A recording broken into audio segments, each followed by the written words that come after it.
आसमान की और रात के वक्त आने वाले की कसम, और तुमको क्या मालूम कि रात के वक्त आने वाला क्या है?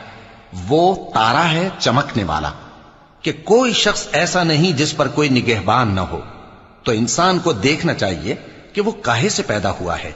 वो उछलते हुए पानी से पैदा हुआ है जो पीठ और सीने के बीच में से निकलता है।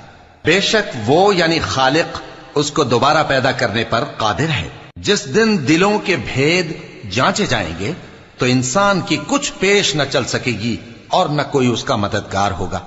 आसमान की कसम जो मेघ बरसाता है और जमीन की कसम जो फट जाती है कि ये फैसला कुन कलाम है और ये कोई मजाक नहीं। ये लोग अपनी तदबीरों में लग रहे हैं और मैं अपनी तदबीर कर रहा हूं। तो ए नबी सल्लल्लाहु अलैहि वसल्लम, तुम काफिरों को मोहलत दो, बस चंद रोज की मोहलत और दे दो।